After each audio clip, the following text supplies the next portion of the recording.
إن الحمد لله الصلاة والسلام على رسول الله أشرف الأنبياء وعلى آله وأصحابه الأتقياء.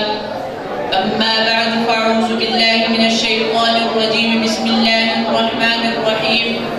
والذين تبوأوا الدار والإيمان من قبلهم يحبون من هاجر إليهم ولا يجدون في صدورهم حاجة مما أوتوا ويؤثرون على أنفسهم ولو كان بهم خصاصة ومن يوق شح نفسه فأولئك هم المفلحون. وقال رسول الله صلى الله عليه وسلم: من كان في حاجة أخيه كان الله في حاجته، أو كما قال عليه الصلاة والسلام. یہی ہے عبادت، یہی دین و ایمان کہ کام آئے دنیا میں انسان کے انصاف. یہ پہلا سبق تھا کتاب خدا کا کہ ہے ساری مخلوق کنبہ خدا کا. وہی ہے دوست خالق دو سرا کا، خلائق سے جس کو ہے رشتہ ولا کا. قابل صد احترام منصفین اعظام اور میرے ہم منکر ہم سفر ساتھیوں، السلام علیکم ورحمۃ اللہ وبرکاتہ. سامعین محترم، دنیا کے ماحول پر مادیت کا غلبہ تھا. خواہش نفس کی پیروی نے نیکی اور بدی کی پہچان کو بدل دیا تھا. خود غرضی نے انسان کی قدریں ختم کر دی تھی. معیار زندگی بلند کرنے کی ہوس نے لوگوں کو بدعنوانی کے جال میں پنسا رکھا تھا. انس و محبت کے خمیر سے پیدا کیا گیا انسان درندہ صفت حیوان بن گیا تھا. لوگ ایک دوسرے کے خون سے اپنی پیاس بجھانے کے لیے بے قرار تھے.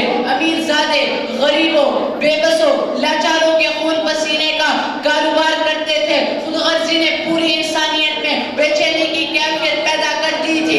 انسانیت کامیابی ڈھونڈنے کے غرض سے در بدر پھر رہی تھی کہ اتنے میں اللہ رب العزت کی رحمت کاملہ کا مظاہرہ ہوا اور کائنات کی ان تاریکیوں میں اجالا برپا کرنے کے لیے ان کو بھیجا گیا جن کا انتظار نہ صرف انسانیت بلکہ پوری کائنات کر رہی تھی. جس نے پوری انسانیت کو مادین کے ماحول سے نکال کر دینی ماحول میں لانا تھا.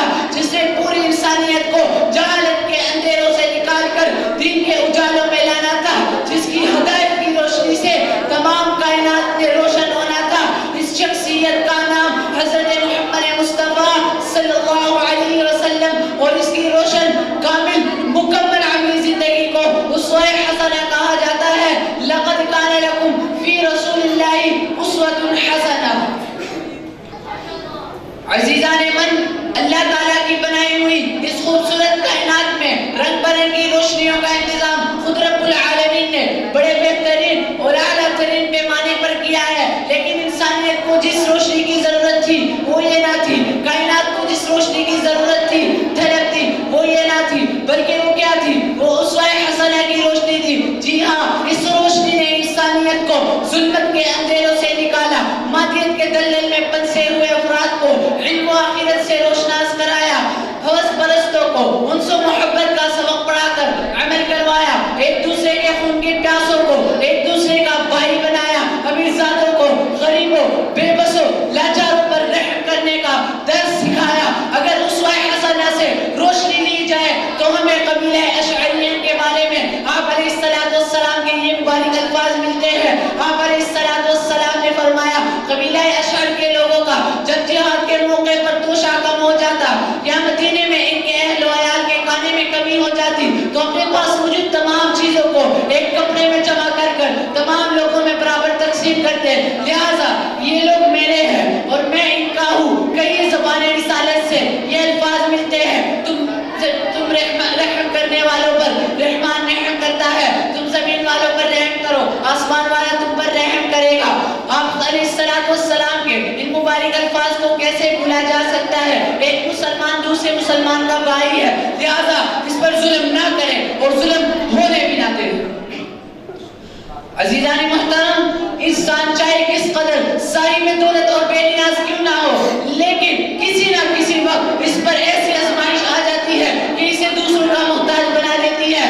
اس لیے انسانی جماعت کے ہر رکن کا فرض ہے کہ وہ اپنے ایسے مصیبت زدہ بھائی کی ہر طرح سے مدد کرے. آج ملک پاکستان کے قریباً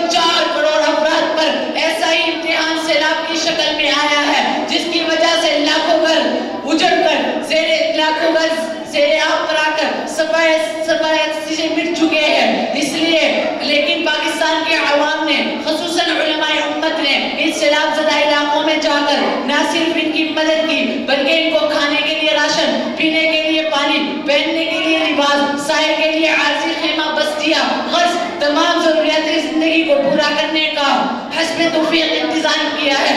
اللہ تعالیٰ نے ان حالات میں علماء امت کو عوام کا نمائندہ بنا کر اللہ تعالیٰ نے ان حالات میں علماء امت کو عوام کا نمائندہ بنا کر اپنے بھائیوں کی خدمت کا ذریعہ بنایا. میرے بھائیوں، چاہے وہ پھر بیت السلام کی شکل میں کیوں نہ ہو، یا الحرمین ٹرسٹ کی شکل میں کیوں نہ ہو، یا پھر شبان ویلفیئر ٹرسٹ کی شکل میں نہ ہو، یا پھر ملک پاکستان کے بلکہ ملک پاکستان کے تمام مدارس کی شکل میں کیوں نہ ہو، اگر آپ کو نظر آتے ہیں تو علماء انبیاء کے ورثہ نظر آتے ہیں. آخر میں یہی کہوں گا، کسی پر ہو سختی صعوبت ہے ان پر، کسی کو ہو غم رنج و کلفت ہے ان پر، کہیں آئے کہیں ہو فلاکت قیامت ہے ان پر، کہیں آئے آفت قیامت ہے ان پر، کہیں پر چلے تیر آماج یہ ہے، لٹے کوئی راہگیر تاراج یہ ہے. وما علینا الا البلاغ. والسلام.